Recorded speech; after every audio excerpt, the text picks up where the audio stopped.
Dans la notion culture de développeur, il y a deux mots qui sont importants. Culture, pour moi, c'est de se ramener à l'essentiel de notre organisme, d'être présent aux besoins de notre clientèle, de nos membres, des gens qui sont des parties prenantes de l'organisation pour laquelle on travaille, et de semer des idées et des projets qui sont en phase avec ces besoins-là et ces vœux-là, ces souhaits-là qui sont exprimés par la population qu'on dessert. Et être un développeur, ben, le mot le dit, c'est d'aller au-devant, d'être capable de réaliser ces projets-là qui auront été inspirés par les besoins de la communauté et d'en faire des projets concrets qui répondent aux besoins de la communauté, mais aussi aux besoins de l'organisation. Donc, ça permet un développement tant à l'interne qu'à l'externe de l'organisme, et ça, c'est extrêmement sain comme processus pour une organisation. Pour moi, être un développeur, c'est d'être capable d'aller un peu à contre-courant, de mettre son point sur la table quand il est nécessaire pour affirmer ses besoins comme organisation comme étant des besoins prioritaires auxquels le gouvernement, la société, la communauté doit répondre. C'est également de rassembler autour de nous les acteurs qui sont pertinents pour le développement de son organisation. Donc d'avoir une voix qui soit entendue et rapportée à l'unisson, des gens qui ont envie de collaborer, de participer, qui vont voir là une pertinence de s'impliquer.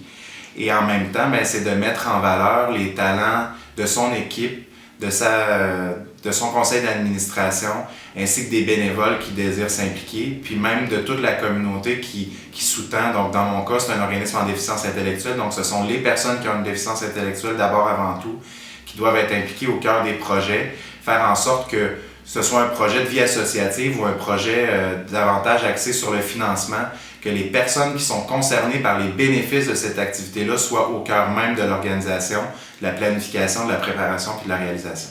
C'est inhérent à chaque personne d'être un développeur, d'avoir cette envie-là, d'être un peu avant-gardiste aussi, parce que pour développer, il faut nécessairement être capable de bien voir dans le futur, dans l'avenir, donc d'être visionnaire. C'est autant inhérent à quelqu'un que ça peut être une nécessité. Puis là, dans le cas de l'association, c'était les deux. Il y a 3 ans, quand je suis arrivé, l'association vivait des problèmes financiers assez importants. Donc, il a fallu se recamper, repenser notre stratégie et voir comment est-ce qu'on allait sensibiliser les gens à cette situation-là qui était critique. En même temps, l'association a 56 ans. Pour avoir une pérennité comme ça, ben c'est certain qu'il y a des hommes et des femmes avant moi, puis au sein de mon équipe actuelle, qui sont là depuis très longtemps également, qui ont voulu faire progresser les choses dans la bonne direction et qui ont dû à plusieurs moments se rallier, se repenser, se redéfinir. Et si un organisme ou une organisation ne se renouvelle pas, bien, cette organisation-là est appelée à mourir à petit feu. Et si on est encore là aujourd'hui, je crois que c'est parce qu'il y a des gens qui se sont retroussés les manches et qui ont été visionnaires à leur moment. C'est 50 000 $ qu'on a été capable d'aller chercher pendant 3 années consécutives. C'est des gros montants et ça s'est construit graduellement, mais dès la première année, on a été capable d'aller chercher ces montants-là. Ça veut dire qu'on avait eu le bon flair parce qu'on ne pouvait pas planifier quelque chose qu'on n'avait jamais fait. Et après, on a répété la même recette. Le mot-clé pour moi, c'est à la fois l'implication et la mobilisation. Je pense que pour inspirer des gens, il faut avoir un haut niveau d'implication, tant au sein de son organisation, mais aussi dans la communauté qu'il y a tout autour. Pour mobiliser les gens, ben, selon moi, c'est de se rappeler que l'union fait la force.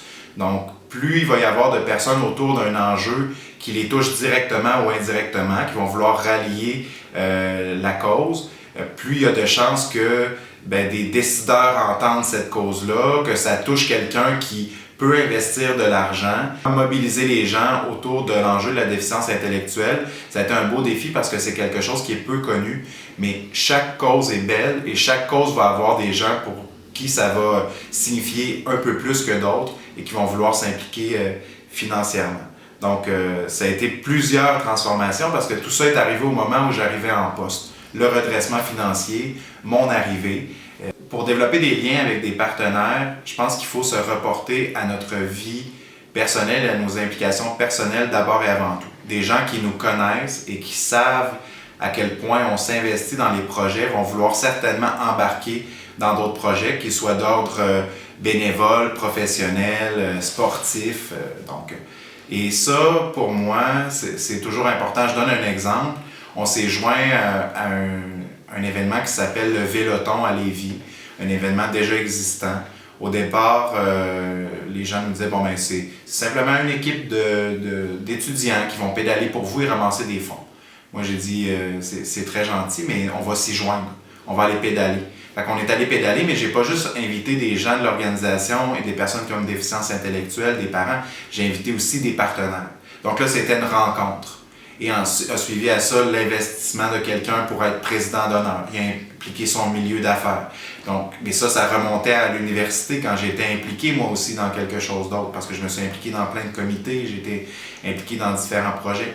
J'ai impliqué ma chorale pour laquelle je chante une fois par semaine. C'est un projet personnel, mais ils ont été impliqués dans des projets professionnels. Mais c'est encore une fois notre but de sensibiliser la population aussi. Et on ne sait jamais jusqu'où peut cheminer une idée. Dernièrement, on a fait un mini-pot. C'était comme un tournoi de golf, mais on faisait un pied de nez au tournoi de golf. On organisait quoi d'un peu plus ludique. Bien, il y a quelqu'un qui était là, présent, qui a dit « Moi, j'aimerais ça faire un concert pour vous. Je fais des concerts, des hommages. J'aimerais être un peu l'ange gardien de votre organisation le temps d'un événement. » Et ça, c'est inespéré, mais en même temps, tout est planifié. Parce que si on ne les fait pas, ces organisations-là, si on ne les prépare pas, ces activités-là, bien, c'est pas possible qu'il y ait d'autres gens qui s'intéressent. Donc, et pour les entretenir, les liens, parce qu'il y avait ce deuxième pan-là, bien, je pense que c'est d'inviter nos partenaires à autre chose que simplement nos événements philanthropiques, à notre vie associative, leur envoyer le rapport annuel, leur souhaiter joyeux anniversaire. Les principaux défis organisationnels auxquels on peut faire face lorsqu'on est un développeur, à mon avis, c'est les défis qui sont liés face aux attentes qui sont liées au changement. Donc, dès qu'il y a un changement qui survient, ça signifie de l'insécurité. Bien communiquer les changements à venir, d'avoir aussi un plan clair et de savoir bien le communiquer, le transmettre aux personnes qui sont impliquées dans ce changement-là.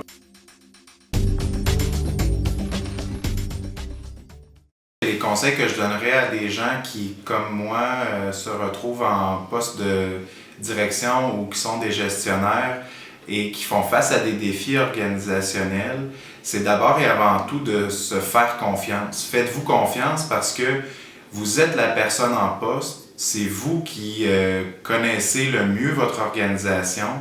Vous allez avoir tout plein de conseils, tant de votre équipe, des bénévoles du conseil d'administration, mais prenez le temps de bien dresser un portrait de la situation et, comme je l'ai dit, faites-vous confiance parce que il y a une raison pour laquelle vous êtes là à ce moment-là.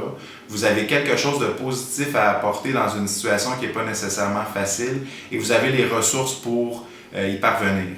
Maintenant, c'est de tracer un bilan qui soit complet de votre organisation. Prenez une décision à un moment donné. Prenez la décision soit de couper certaines choses ou de reporter certains autres mandats, car l'importance que vous devez accorder pour les 6 prochains mois, c'est votre planification financière. Ça va déplaire à certains, ça va plaire à d'autres, mais c'est un passage obligé parce que c'est le nerf de la guerre, le financement. Et si vous n'avez pas un financement qui soit clair, net et sous-tendu par vos propres valeurs, l'organisation n'ira nulle part. Et ensuite, je dirais de vous inspirer des initiatives porteuses qu'il y a autour de vous. Regardez qu'est-ce qui s'est fait ailleurs.